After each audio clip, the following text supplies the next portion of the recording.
안녕하세요. 오늘도 사연살롱을 찾아주셔서 감사합니다. 40대 중반인 저는 직장인이자 가정주부예요. 긴 유학을 마치고 돌아온 뒤로 쭉 친정아버지의 회사에서 근무하고 있어요. 제 사연은 유학을 마치고 돌아왔던 30대 후반이던 시절에 있었던 일이에요.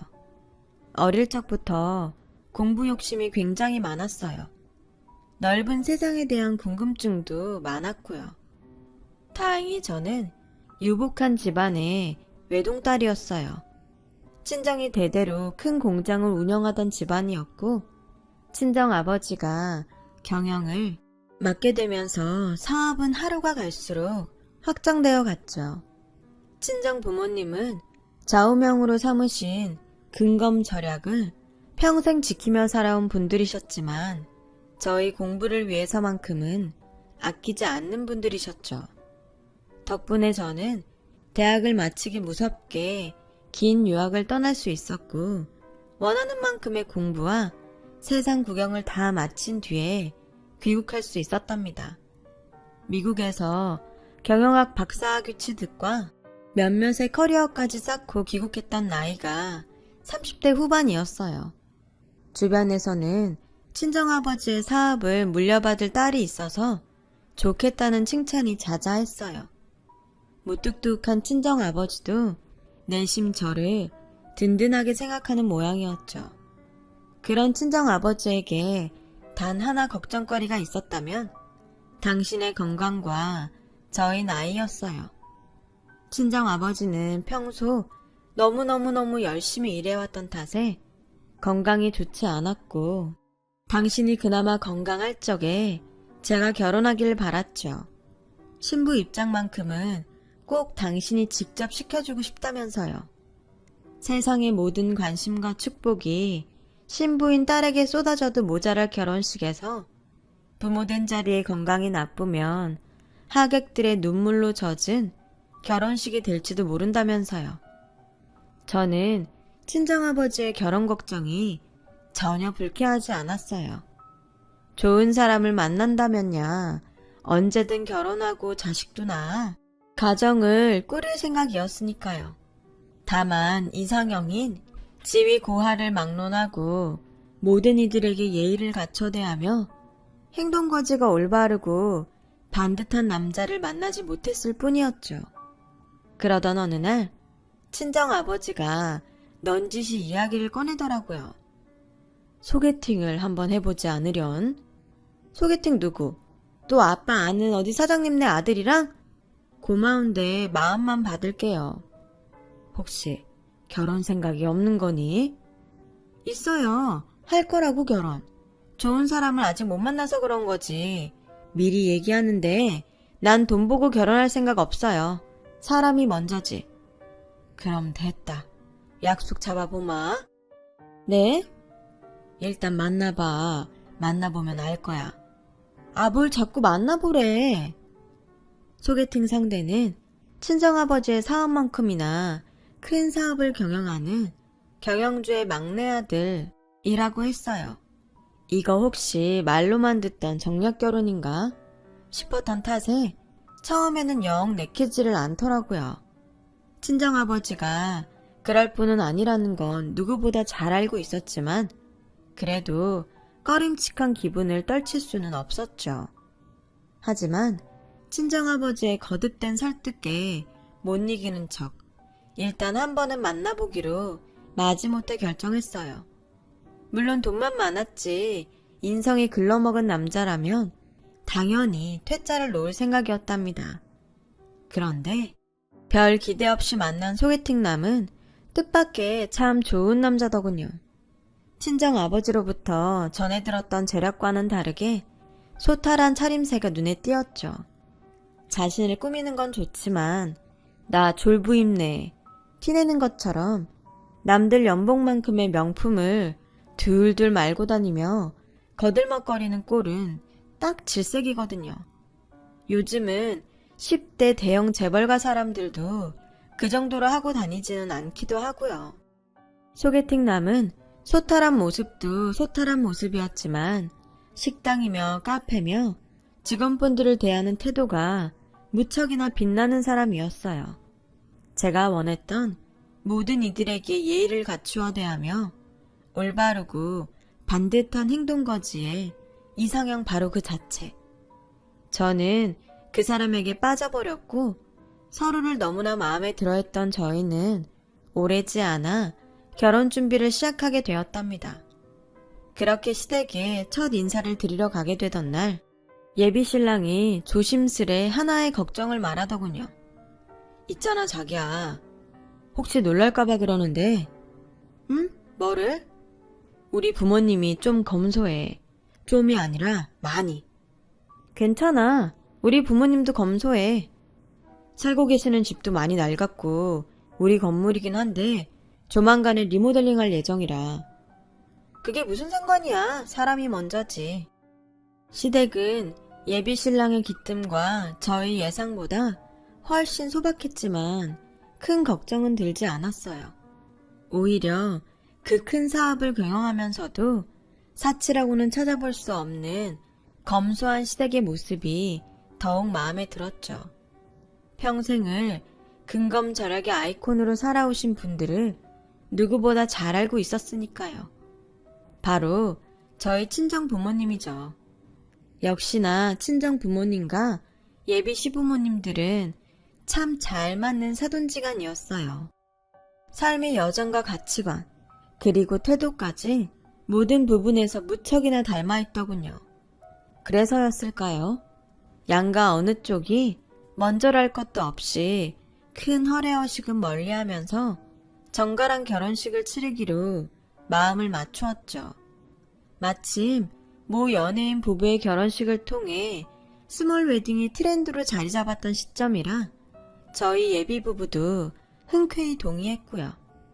단 하나, 친정아버지가 큰 돈을 써야겠다고 무척이나 강력했던 부분이 있었어요. 저희 예비 부부의 신혼집을 친정아버지가 직접 마련해 주어야겠다는 고집이었죠. 친정아버지가 신혼집으로 점 찍어둔 곳은 강남의 신축 주상복합 아파트였어요. 거래가가 35억 정도 되는 아파트였어요. 저 또한 부모님을 닮아 근검절약이 몸에 배어 있었기에 35억짜리 아파트는 썩 내키지 않았어요. 무엇보다 근검절약을 몸소 실천하며 저에게 본보기가 되어주셨던 친정아버지의 갑작스런 행동이 쉽게 납득이 가지를 않더군요. 그래서 조심스레 여쭈어 보았죠. 한 푼 두 푼도 아니고 35억이야 35억.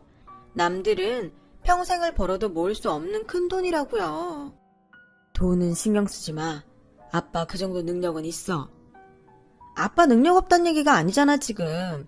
아빠랑 어울리지 않는 행동이니까. 평생 근검절약을 지켜오시던 아빠답지 않은 생각이니까. 그래서 걱정하고 있는 거잖아요. 혹시 어디 건강에라도 문제 생겼나 싶어서. 친정아버지는 잠시 뜸을 들이셨고 이내 내어놓는 속이야기에 저는 친정아버지의 뜻을 받아들일 수밖에 없었어요. 너한테 너무 미안해서 이러지. 근검절약, 유난 떠는 부모를 만나서 제대로 누리지도 못하면서 한 너한테 미안해서. 자꾸 왜 이러실까? 내가 누리지 못한 게 뭐가 있다고요. 대학교는 내 돈으로 다녔나? 유학은 나라에서 보내줬대? 그거 다 엄마 아빠 돈이고 두 분 덕분에 누린 거잖아요. 난 그걸로 충분해. 그래도 부모 마음이라는 게 그렇지가 않아. 아빠가 시집가는 딸에게 해주는 선물이야. 눈 딱 감고 받아. 결국 저희 예비 부부의 신혼집은 친정 아버지가 마련하게 되었죠. 처음 점 찍어두었던 강남 신축 주상복합 아파트 35억짜리 그대로요. 친정아버지는 그 신혼집을 저와 예비신랑 공동명의로 잡아주었어요. 예비시부모는 집은 원래 남자 쪽에서 해가는 거라면서 만류하기는 했지만 굳이 친정아버지의 뜻을 거꾸려 들지는 않았죠. 피차 서로 큰 사업을 경영하는 입장에서 사업과 뚝심을 섣불리 거꾸려 들었다가는 피곤해질 수가 있다는 사실을 잘 알고 있는 까닭이다. 저는 그렇게 생각했어요. 그때는 그랬어요. 결혼식을 코앞에 두던 날 친정아버지가 갑자기 쓰러지면서 예비 시댁에 이상 징조가 포착되었죠. 저는 친정아버지가 회복되기까지 결혼을 몇 달 미루자고 제안했지만 예비 신랑과 시댁은 언제 돌아가실지 모르니 결혼을 서둘러야 한다며 성하더라고요. 나름대로 일리 있는 말이었죠. 건강이 나쁜 집안 어른 생전에 결혼하는 모습을 보여드리기 위해 예식을 서두르는 사람들 이야기는 아주 흔하잖아요. 문제는 친정아버지가 큰 문제가 아닌 단순 과로로 인한 실신이었다는 것이었어요. 그래서 저는 예비 신랑을 설득했어요. 친정아버지가 건강을 회복한 뒤에 양가 어른들 모두가 함께하는 결혼이 좋지 않겠냐고요. 저희 강한 주장에 결국 결혼식은 연기되었어요. 좋은 날도 다시 받고 식장도 다시 잡고 하느라 6개월 남짓 정도요. 결혼이 미루어지면서 예비 시댁에 이상 징조는 일단락 되었나 싶었어요. 하지만 친정 아버지가 신혼집에 잔금을 치르던 날 또 하나의 이상 징조가 터져 나왔죠. 아니 글쎄 식도 올리지 않은 신혼집에 주인인 부부도 아직 입주하지도 않은 신혼집에 심지어 그거 우리 친정 아빠의 돈으로 마련한 신혼집인데도 예비 시댁 식구들이 들어앉아 살림을 차려버린 것입니다.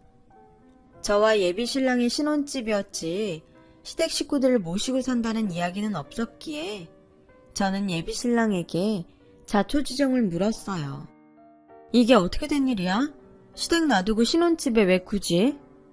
그러자 예비 신랑은 얼굴색 하나 바뀌지 않은 채로 아주 태연하게 대답했어요. 부모님이 살던 건물이 갑자기 리모델링 들어가게 돼서 당분간만 지낼게, 당분간만. 차라리 호텔 같은 데로 모시는 게 편하지 않겠어? 알잖아. 우리 엄마 아빠 짠돌인 거. 내 주머니에서 돈 나가는 거, 며느리 주머니에서 돈 나가는 거. 그거 둘 다 마음 불편해하실 분들이야. 아무리 그래도 세상 이러는 법은 없어. 부부가 자리 잡지도 않은 집에 살림부터 차려버리는 법은 없다고. 살림을 차리긴 누가 차려. 딱 한 달. 잠깐 머무는 거라니까. 진짜 딱 한 달. 리모델링 끝날 때까지만. 예비 신랑과 신랑이를 벌이던 저는 시댁 건물에 리모델링이 진행되는 딱 한 달 동안만 신혼집에 머물겠다는 약속을 거듭 받아내었어요. 예비 시댁 식구들에게도 누차 약속을 받았죠. 그렇게 시댁 건물의 리모델링이 끝난다는 한 달이 지났어요. 2달이 지났고 또 3달이 지났죠. 하지만 예비 시댁 식구들은 신혼집에서 떠날 기미가 보이지를 않더라고요. 아주 평생 눌러 앉아 살겠다는 기세더군요. 그 기간 동안 관리비와 공과금 등의 비용들은 모두 저의 계좌에서 빠져나갔죠. 그 무렵부터 저는 예비 시댁을 어떻게 해야 하나 하는 고민을 시작했어요. 친정아버지를 생각해서라도 섣부른 행동으로 섣부른 파혼을 빚을 수는 없었기에 저는 제 나름대로 해결 방법을 찾아야만 했어요. 해결 방법을 찾기 위해 나선 저는 리모델링 중이던 예비시댁 건물을 찾았습니다. 무슨 문제라도 있어 리모델링 완공이 지연되는 상황이라면 제가 나서서 그 문제를 해결해 주고 싶었거든요. 그런데 저는 뜻밖의 진실 앞에 기겁했어요. 리모델링 중이라던 시댁 명의의 건물. 제가 예비 시댁 식구들에게 처음 인사를 드렸던 집이 있는 그 건물이 시댁 명의가 아니랍니다. 건물주는 생판 처음 보는 다른 사람이었고 예비 시댁이 살던 집에는 새 세입자가 들어와 살고 있었어요. 심지어 예비 시댁은 월세를 내지 못한 탓에 보증금까지 모두 까먹고 쫓겨난 신세라더군요. 혼란스러웠어요.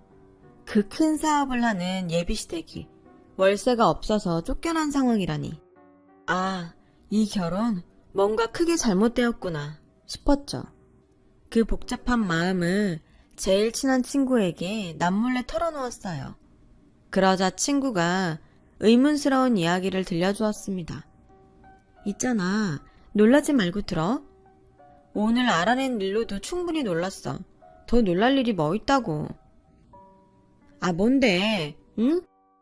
니네 시아버지 될 자리 말인데 좀 이상해. 우리 부모님 통해서 너네 예비시댁 사업 쪽이랑 인연이 아주 살짝 있거든? 근데 아무리 봐도 그 회사 대표랑 니네 시아버지 될 사람이 다른 사람인 것 같단 말이야. 뭐? 그런 걸 왜 이제 얘기해? 나도 며칠 전에 알았어. 아직 확실한 것도 아니고. 그쪽 회사 대표 명함이랑 청첩장 이름이랑 같은 이름은 맞는데 암튼 내가 기억하는 그쪽 회사 대표 얼굴이랑은 달랐어. 다른 때 같았으면 에이, 내가 잘못 기억하고 있는 거겠지 하면서 넘겼을지도 몰라요. 하지만 이미 저는 예비 시댁을 향한 의문을 품고 있던 상태잖아요. 친구의 말에 더 큰 의문에 빠졌고 곧장 확인에 나섰어요.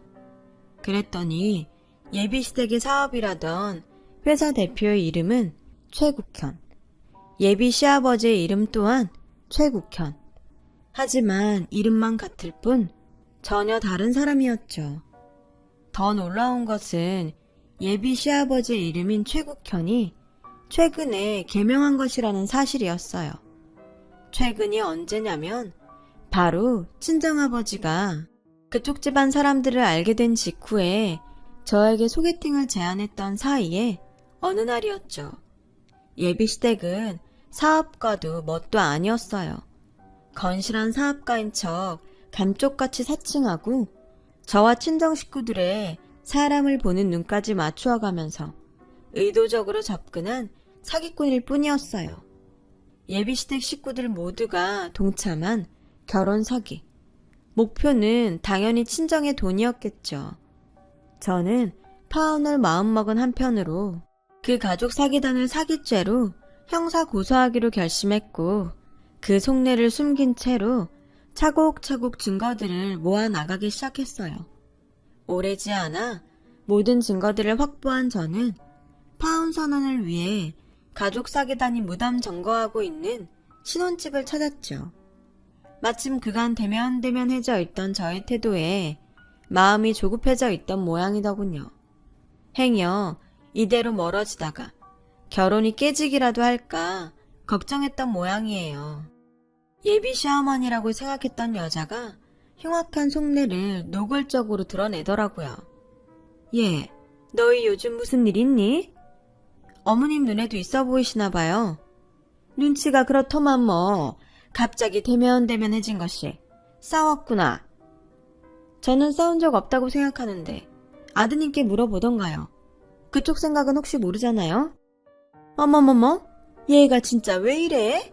너 혹시 다른 남자 생겼니? 그럴 여유도 없었어요. 워낙 경황 없는 일이 있어나서요. 이래서 결혼 준비 기간이 너무 길어지면 안 된다는 거야. 피곤하네요. 용건만 짧게 부탁합니다. 안 되겠다. 당장 혼인신고부터 하자. 그리고요? 혼인신고부터 하고 애부터 가져. 요즘 같은 저출산 시대에 혼전 임신은 흉이 아니라 축복이라잖니. 다들 그렇게 한 입을 덮고 아이도 낳아가면서 맞춰가며 사는 거야. 첫날 밤은 언제가 좋겠니? 분위기도 낼 겸 신혼집 비워주마. 그냥 파혼이나 하죠. 뭐? 파혼을 해야만 하는 일이 생겼고 그래서 파혼을 해야겠어요. 유감이지만 당신들은 선택권이 없어요. 그냥 받아들이시죠. 버텨봤자 받아들일 수밖에 없도록 만들어줄 테니까. 그러자 그 가족 사기단은 의외로 순순히 파혼을 받아들였어요. 아쉽지만 결혼이라는 것이 억지로 시킨다고 되는 일도 아니고 너의 뜻이 그러하다면야. 알겠다. 아쉬워도 어쩌겠니. 이쯤에서 정리하도록 하자. 저는 분명 보았어요. 순순히 파혼을 받아들이는 가족 사기단이 저 몰래 아쉬운 입맛을 다지는 모습을요. 그럼에도 저는 그 가족 사기단이 점거하고 있던 신혼집에 그들을 계속 머물게 내버려 두었어요. 물론 다 생각이 있었죠. 그렇게 며칠이 흘렀고 그들은 며칠 사이에 무슨 작당들을 마쳤는지 이제는 아주 대놓고 돈 요구를 해오더군요. 저와 예비 남편의 공동명의였던 신혼집의 지분 중 저의 지분만큼인 절반을 내놓으라는 강요였죠. 파혼의 이유가 저에게 있으니 파혼으로 인해 사회적 체면에 손상이 간 만큼 피해 보상을 해놓으라나 뭐라나. 속으로 웃었어요. 사기꾼도 사회적 체면이라는 게 있나? 싶어서요. 제가 그들의 요구를 가짜게 여기거나 말거나 그들을 혼내줄 계획을 준비하고 있거나 말거나 가족 사기단은 스스로 죄를 늘려버리더라고요. 싫다면 어떡하실래요? 받아내야지. 그니까 어떡해요. 며느리 될 뻔했던 사람 앞에서 할 말은 아니긴 하다만 사업 크게 하다 보면 이런저런 사람을 알게 되는 법이야. 그중에는 힘께나 쓰는 사람들도 널렸다. 조폭 같은 거 말씀하시는 건가요? 굳이 이름을 붙이자면야 조폭이 맞겠지.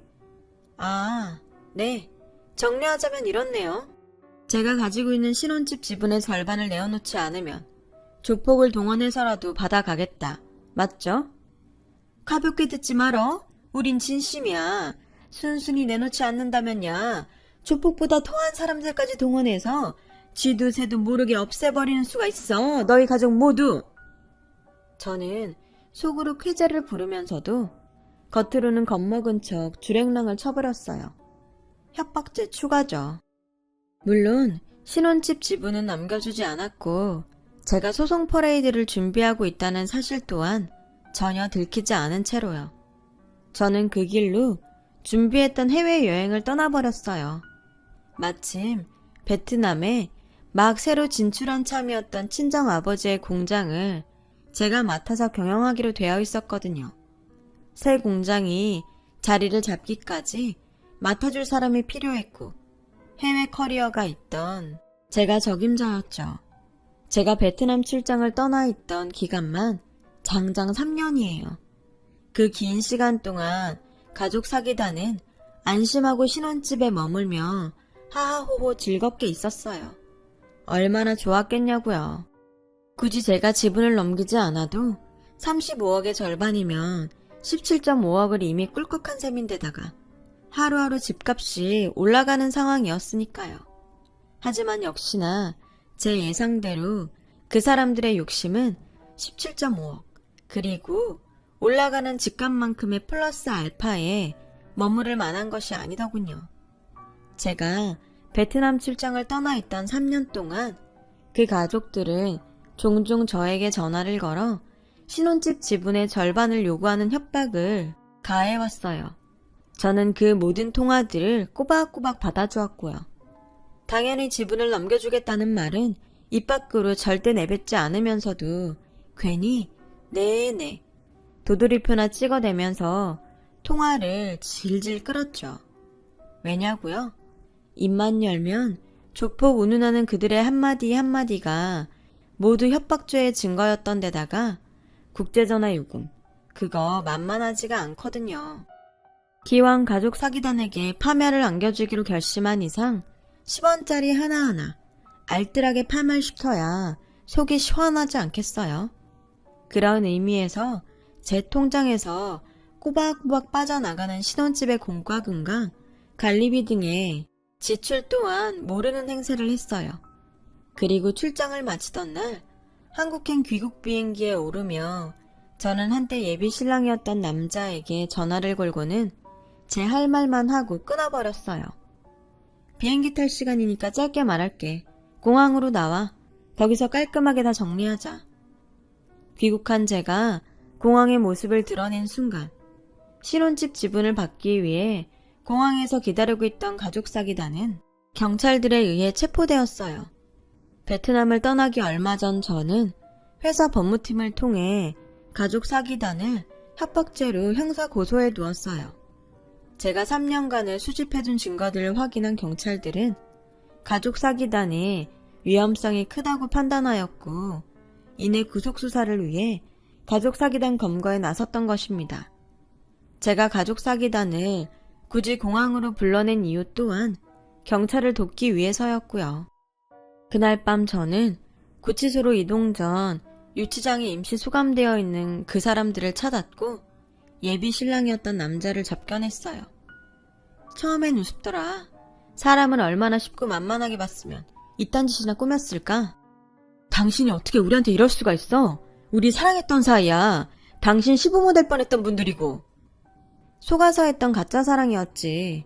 속아서 할 뻔한 가짜 결혼이었고. 처음엔 우스웠는데 그래서 더 자꾸 화가 나더라고. 그쪽들처럼 어설픈 벌레들한테 속아버린 친정아빠가 나에게 얼마나 미안해하고 있을까 싶어서. 지랄 연병을. 속인 사람이 죄냐? 속은 사람이 병신이지? 누가 지랄인지는 법원에서 차근차근 얘기하기로 하고 똑똑히 알아도 당신들 아주 끝장을 내버릴 거야. 평생 알거지. 죽을 때까지 빚더미의 이자에 쪽쪽 빨리는 신세. 강 좋다. 수갑이나 차고 있으니까 내가 만만해 보이지 아주. 우리가 왜? 뭘 잘못했다고? 한평생 정직하고 사람 믿으면서 살아오신 친정아버지를 바보로 만든 거. 우리 가족을 속여서 돈까지 뜯어내려고 했던 거. 그리고 기타 등등? 기타 등등? 궁금하지? 나머지 내 변호사랑 얘기하시고 사식이 먹고 싶으면 그것 또한 변호사한테 얘기하시고 혹시 모르잖아? 인심 크게 써서 옥수수 크림빵 하나 정도 넣어줄지? 식구들끼리 한 입씩 나눠 먹으면 되겠네. 오손도손. 제가 돌아서는 순간까지도 그 남자는 뻔뻔한 낯짝을 거두지 않았어요. 머리를 조아리고 싹싹 빌어도 모자랄 판에 누가 보면 저 남자는 죄도 없는데 억울하게 유치장에 들어왔구나 싶을 지경이었죠. 그래 봤자 오래가지 못할 뻔뻔함이었지만요. 마침내 저의 고소 퍼레이드가 시작되었거든요. 그 사기단이 협박죄가 인정이 되어 벌금형 처분을 받기 무섭게 사기 결혼을 주선해서 신혼집 지분 중 절반이 부당 이득을 챙긴 것에 대한 사기 혐의로 형사 고소했죠. 그 사기 혐의 또한 모두 인정되었고 거기에 협박죄로 받았던 벌금형 전력까지 참작되어 교도소 실형을 선고받았어요. 큰 사업가를 사칭한 것에 대한 형사 고소는 보너스였어요. 제가 워낙 오래 준비하기도 했고 증거들이 확실했던 덕분에 아주 손쉬운 일이었죠. 물론 거기서 멈출 생각은 추호도 없었어요.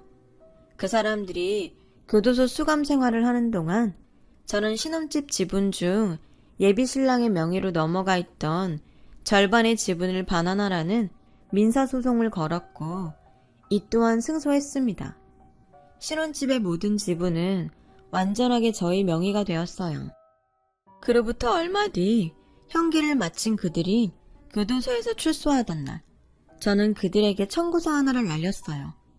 그 사람들이 신혼집에 머물러 살았던 기간 총 3년 6개월. 그 긴 시간 동안 신혼집을 사용했던 것에 대한 임대료 청구서였어요. 강남 신축 주상복합 아파트 기준으로 어마어마한 금액이 청구되었죠. 가족사기단은 청구서를 받아들기 무섭게 저에게 달려와 바짓가랑이를 붙들고 애원하더군요. 여보, 자기야, 나 한 번만 살려주라. 우리 한 번만 살려줘, 응?